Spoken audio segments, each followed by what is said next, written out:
하셔서 우리 상성분 있나요? 예, 성분들 모시고 출발하십시오. 저는 위에 손님들 모시고 출발하겠습니다. বাংলাদেশ বিনিয়োগ উন্নয়ন কর্তৃপক্ষের আয়োজনে 4 দিনব্যাপী শুরু হওয়া বিনিয়োগ সম্মেলনের প্রথম দিন চট্টগ্রামের আনোয়ারায় অবস্থিত কোরিয়ান রপ্তানি প্রক্রিয়াকরণ অঞ্চল পরিদর্শন করেছেন যুক্তরাষ্ট্র, চীন, জাপান, দক্ষিণ কোরিয়া সহ 40টি দেশের 60 জনের একটি বিদেশি বিনিয়োগকারীদের প্রতিনিধি দল। গত 7 মার্চ সোমবার সকাল 9টা থেকে দুপুর 12টা পর্যন্ত এসব বিনিয়োগকারীরা KPZ textile, KPP, art gallery, textile university, medical সহ বিভিন্ন কারখানা ঘুরে দেখেন। কারখানা পরিদর্শন শেষে ইয়াং ওয়ান কর্পোরেশনের পক্ষ থেকে দেশি বিদেশি বিনিয়োগকারীদের সামনে কেপিজেডে বিভিন্ন কর্মকাণ্ডের বিষয়ে সংক্ষিপ্ত বিবরণ তুলে ধরা হয়।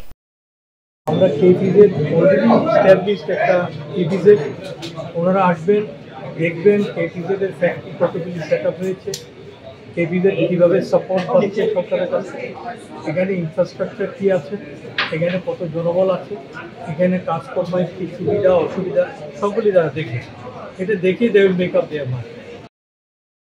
এই সময় ইয়াং ওয়ান কর্পোরেশনের চেয়ারম্যান এবং সিইও কিহাক সাং বলেন, এটি প্রথমবারের মতো যেখানে আমরা বিদেশি বিনিয়োগকারীদের অফিসিয়ালি এখানে আমন্ত্রণ জানিয়েছি।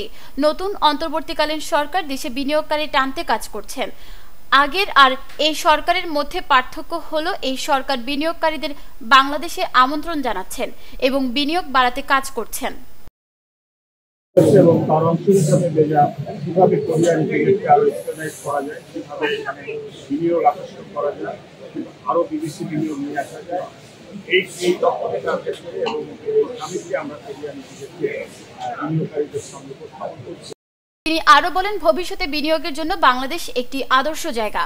এখানকার মানুষ এবং পরিবেশ খুবই উপযোগী, তাই প্রত্যেককে এখানে এসে তাদের ভবিষ্যৎ বিনিয়োগ করার আমন্ত্রণ জানাচ্ছি।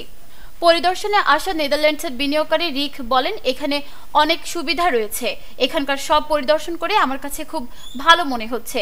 এখনো কোনো সিদ্ধান্ত নিতে পারিনি, তবে আমি দেখছি, আশা করি এটা বিনিয়োগের উপযোগী।